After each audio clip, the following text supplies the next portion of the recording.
Chapter 8, in which Peter has trouble with the plumbing. "Oh, ma'am, sire," the housemaid gasped. "I had to let them in. The little one was so upset." She said this to a room full of confusion. Everyone stood up and someone dropped a teacup. Sim plunged to rescue the cup, and the king dived past him to pick up the plate of crumpets. Mrs. Pendragon stood up with Morgan in her arms, still looking daggers at the small boy, while the blue teardrop creature bobbed in front of her face.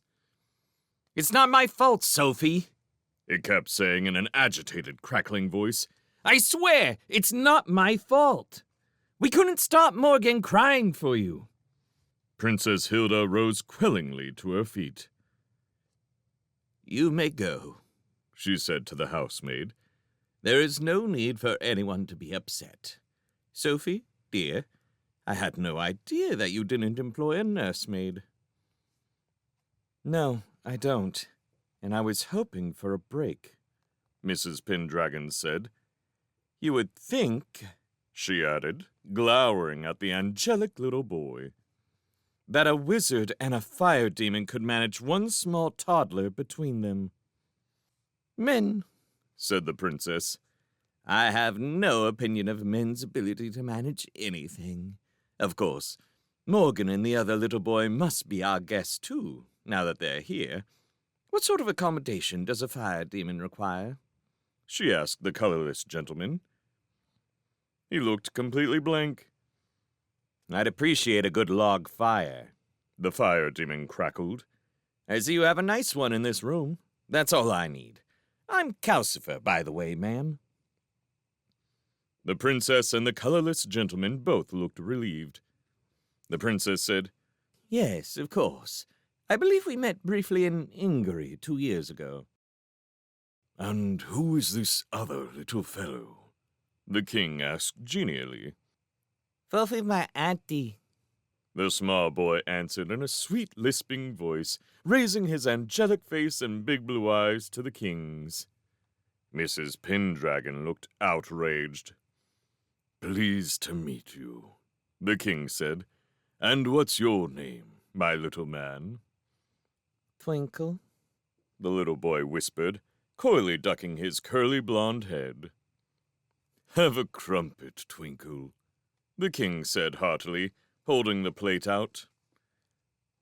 "Thank you," Twinkle said devoutly, taking a crumpet.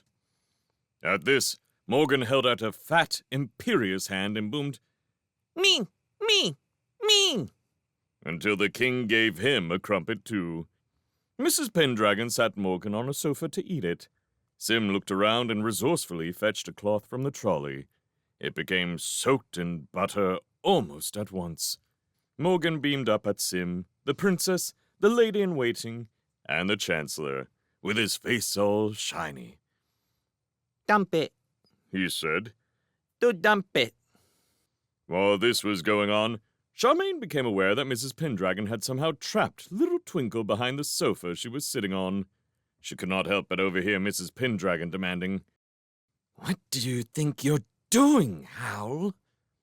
She sounded so fierce that Waif jumped into Charmaine's lap and cowered there. "They forgot to invite me," Twinkle's sweet little voice replied. "That's silly.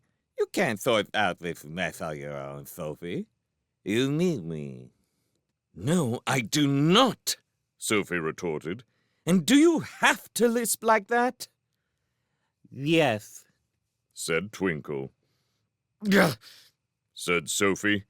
"It's not funny, Howl, and you've dragged Morgan here." "I tell you," Twinkle interrupted her. "Morgan did not stop crying from the moment you left. Ask Calcifer if you don't believe me." "Calcifer's as bad as you are," Sophie said passionately. "I don't believe either of you so much as tried to stop him.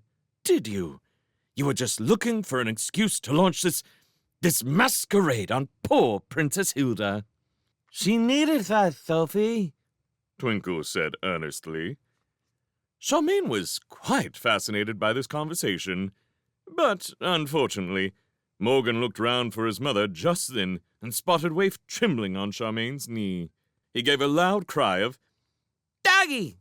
slid off his sofa, trampling the cloth as he went, and rushed at Waif with both buttery hands out. Waif jumped desperately onto the back of the sofa, where she stood and yapped like a shrill version of someone with a hacking cough. Charmaine was forced to pick Waif up and back away, out of Morgan's reach, so that all she heard next of this strange conversation behind the sofa was Mrs. Pendragon saying something about sending Twinkle, or was his name Hal, to bed without supper, and Twinkle daring her to just try it. As Waif quieted down, Twinkle said wistfully, "Don't you think I'm pretty at all?" There was a strange hollow thump then, as if Mrs. Pendragon had so far forgotten good behavior as to stamp her foot.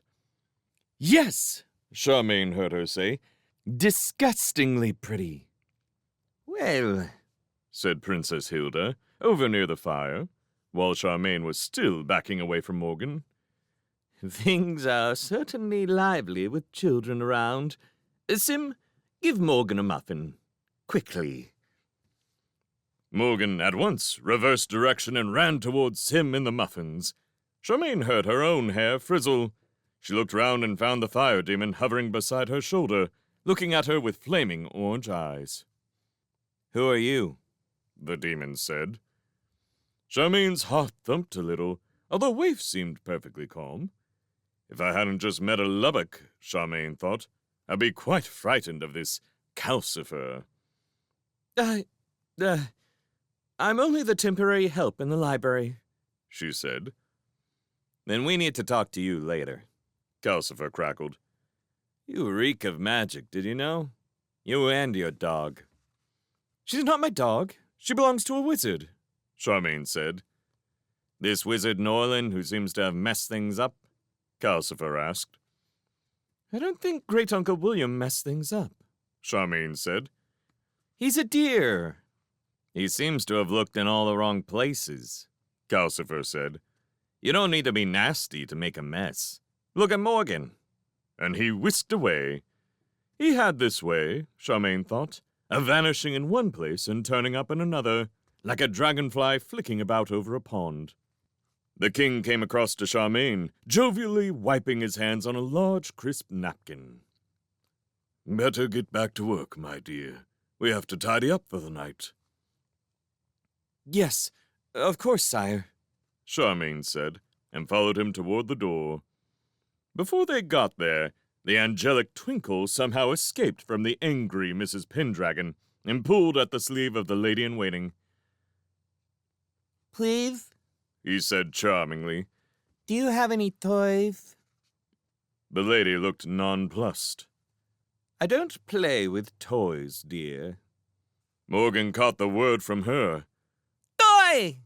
he shouted, waving both arms with a buttery muffin clutched in one fist.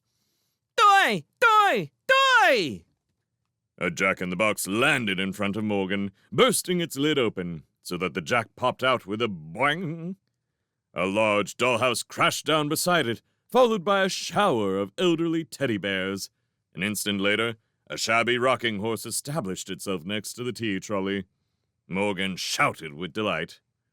"I think we'll leave my daughter to cope with her guests," the king said, ushering Charmaine and Waif out of the parlor. He shut the door upon more and more toys appearing, and the child Twinkle looking highly demure, while everyone else ran about in confusion. "Wizards are often very vigorous guests," the king remarked on the way back to the library, "although I had no idea they started so young. A bit trying for their mothers, I imagine." Half an hour later, Charmaine was on her way back to Great-Uncle William's house, with Waif pattering behind her, looking as demure as the child Twinkle. "Ugh!" Charmaine said to her. "You know, Waif, I've never lived so much life in 3 days ever." She felt a bit wistful all the same. It made sense for the king to give her the bills and love letters, but she did wish they could have taken turns with the books. She would have loved to spend some of the day at least going through a thoroughly elderly and musty leather-bound volume. It was what she had been hoping for. But never mind. As soon as she got back to Great-Uncle William's house, she could bury herself in the 12-branched wand. Or perhaps Memoirs of an Exorcist would be better, since it seemed to be the kind of book you were happier to read by daylight. Or try a different book altogether, maybe. She was looking forward so much to a good read that she hardly noticed the walk, except to pick Waif up again when Waif began panting and toiling. With Waif in her arms, she kicked Great-Uncle William's gate open and found herself confronting Rollo halfway up the path, scowling all over his small blue face. "What is it now?" Charmaine said to him, and seriously wondered whether to pick Rollo up too and throw him into the hydrangeas. Rollo was small enough to hurl beautifully, even when she had one arm wrapped around Waif. "Them flower heads you got all over the outside table," Rollo said. "You expect me to stick them back on or something?" "No, of course not," Charmaine said. "They're drying in the sun. Then I'll have them in the house." "Huh," said Rollo. "Prettifying in there, are you? How do you think the wizard'll like that?" "None of your business," Charmaine said haughtily, and strode forward so that Rollo was forced to hop out of her way. He shouted something after her as she was opening the front door, but she did not bother to listen. She knew it was rude.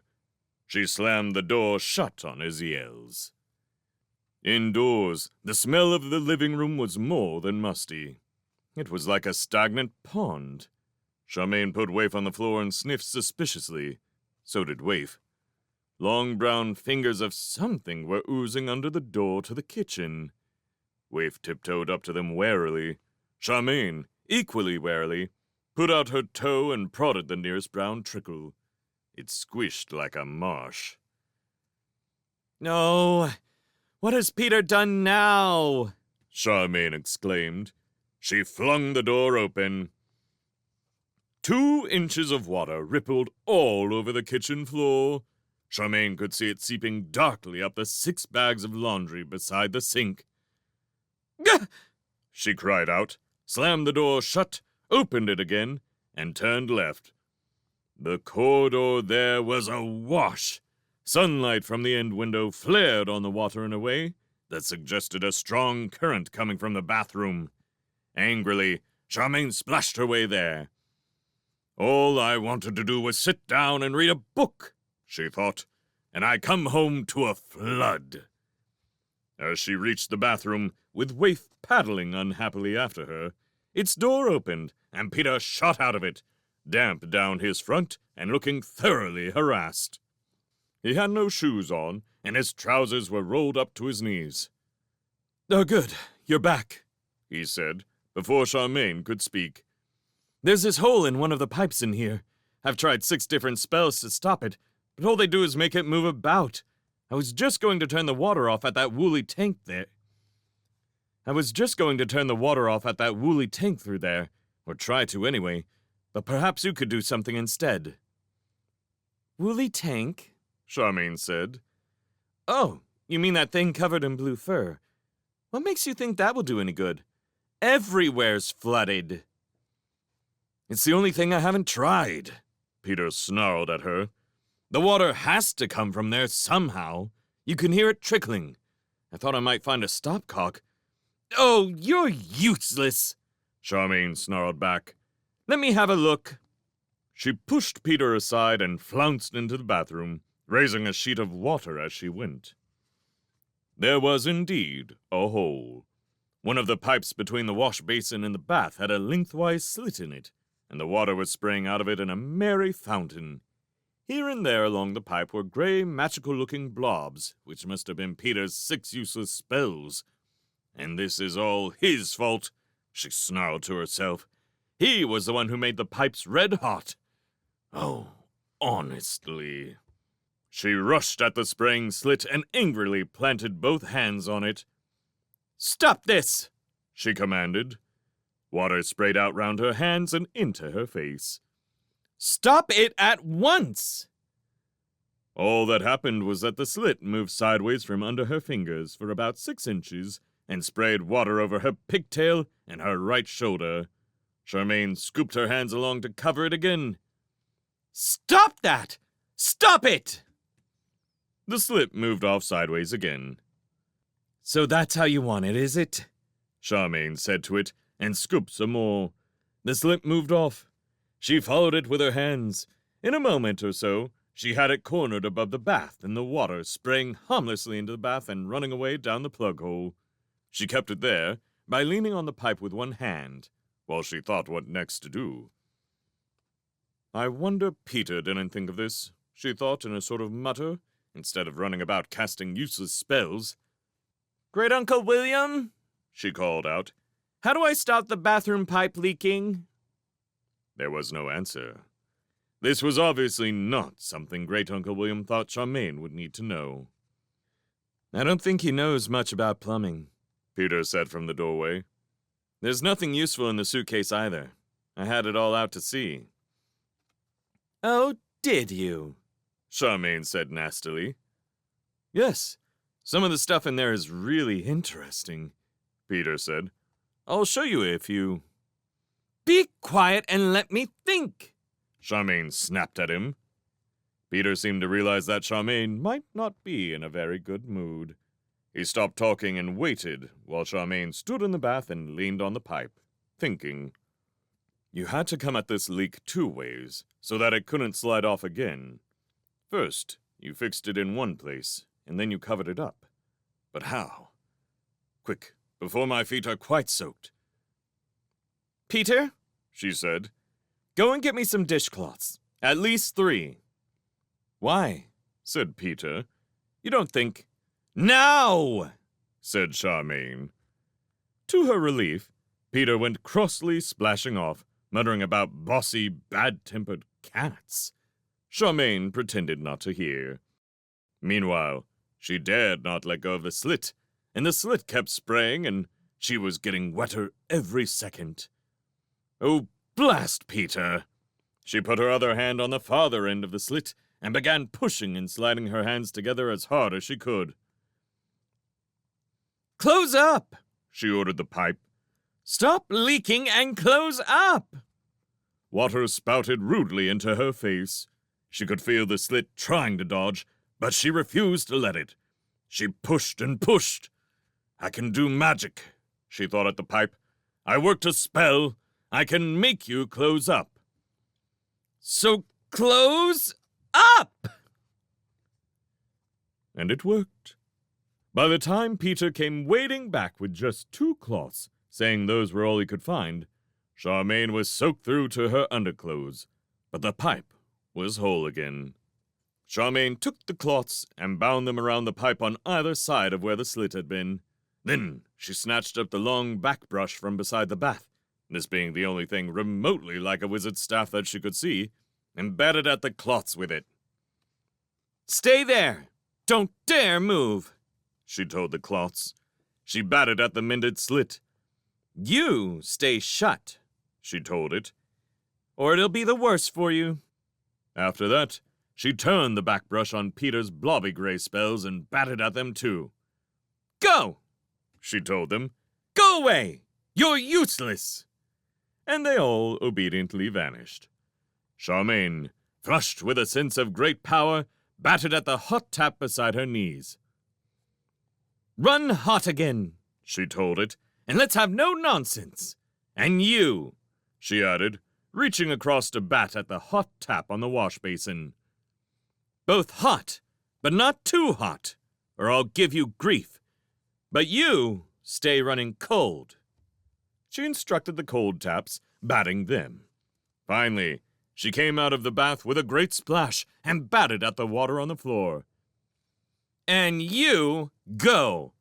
Go on, dry up, drain away. Go, or else.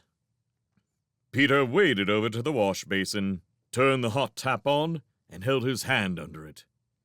It's warm, he said. You really did it. That's a relief. Thanks. Huh, said Charmaine, soaked and cold and grumpy. Now I'm going to change into dry clothes and read a book. Peter asked, rather pathetically. Aren't you going to help me mop up, then? Charmaine did not see why she should. But her eye fell on poor Waif, struggling toward her with water lapping at her underside. It did not look as if the backbrush had worked on the floors. All right, she sighed. But I have done a day's work already, you know. So have I, Peter said feelingly. I was rushing about all day trying to stop that pipe leaking. Let's get the kitchen dry at least. As the fire was still leaping and crackling in the kitchen grate, it was not unlike a steam bath in there. Charmaine waded through the tepid water and opened the window. Apart from the mysteriously multiplying laundry bags, which were sodden, everywhere but the floor was dry. This included the suitcase open on the table. Behind Charmaine, Peter spoke strange words and Waif whimpered. Charmaine whirled round to find Peter with his arms stretched out.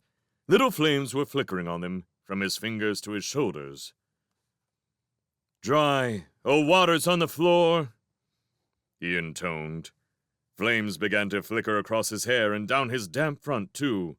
His face changed from smug to alarmed. "Oh, dear," he said.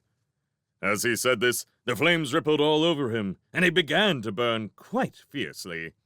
By then, he looked plain frightened. "It's hot! Help!" Charmaine rushed at him, seized one of his blazing arms, and pushed him over into the water on the floor. This did no good at all.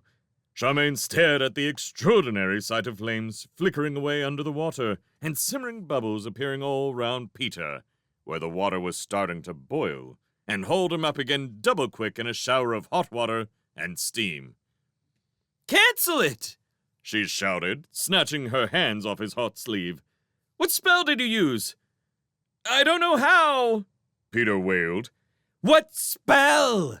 Charmaine bawled at him. "It was a spell to stop floods in the Book of Palimpsest," Peter babbled, "and I've no idea how to cancel it." "Oh, you are stupid!" Charmaine cried out. She grabbed him by one flaming shoulder and shook him.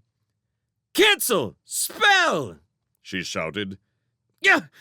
Spell? I order you to cancel at once!" The spell obeyed her. Charmaine stood shaking her scorched hand and watched the flames vanish in a sizzle, a cloud of steam, and a wet, singeing smell.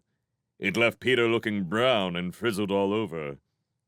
His face and hands were bright pink, and his hair was noticeably shorter.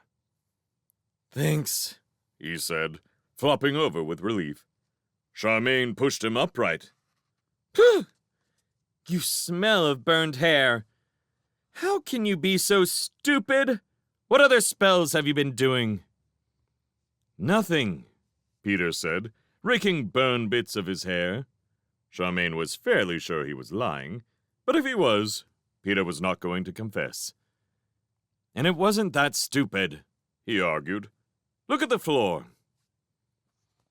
Charmaine looked down to see that the water had mostly gone. The floor was once again simply tiles, wet, shiny, and steaming, but not flooded any longer. "Then you've been very lucky," she said. "I mostly am," Peter said. "My mother always says that too, whenever I do a spell that goes wrong. I think I'm going to have to change into different clothes." "Me too," Charmaine said. They went through the inner door, where Peter tried to turn right, and Charmaine pushed him left, so that they were straight and arrived in the living room. The wet trickles on the carpet there were steaming and drying out rapidly, but the room still smelled horrible. Charmaine snorted, turned Peter round, and pushed him left through the door again. Here, the corridor was damp, but not full of water any longer. "See?" Peter said as he went into his bedroom. "It did work." "Huh," Charmaine said, going into her own room. "I wonder what else he's done. I don't trust him an inch." Her best clothes were a wet mess.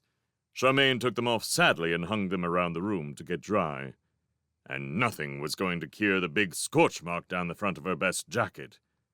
She would have to wear ordinary clothes tomorrow when she went to the royal mansion. And do I dare leave Peter alone here? She wondered. I bet he'll spend the time experimenting with spells. I know I would. She shrugged a little, as she realized she was no better than Peter, really. She had been quite unable to resist the spells in the Book of Palimpsest either. She was feeling much more kindly toward Peter when she came back into the kitchen, dry again except for her hair, and wearing her oldest clothes and her slippers. Find out how to ask for supper, Peter said, as Charmaine put her wet shoes to dry in the hearth. I'm starving. He was looking much more comfortable in the old blue suit that he had arrived in. There's food in the bag Mother brought yesterday, Charmaine said, busy arranging the shoes in the best place. No, there isn't, Peter said.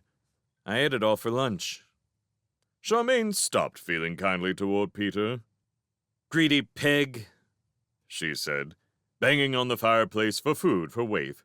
Waif, in spite of all the crumpets she had eaten in the royal mansion, was delighted to see the latest dog dish.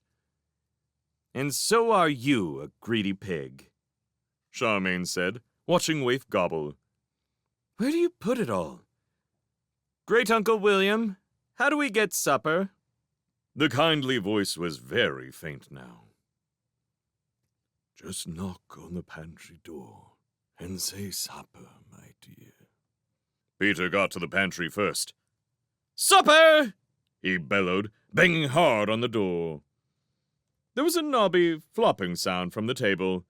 Both of them whirled round to look. There, lying beside the open suitcase, were a small lamb chop, 2 onions, and a turnip. Charmaine and Peter stared at them. All raw, Peter said, stunned. And not enough anyway, Charmaine said. Do you know how to cook it? No, said Peter. My mother does all the cooking in our house. No, said Charmaine. Honestly,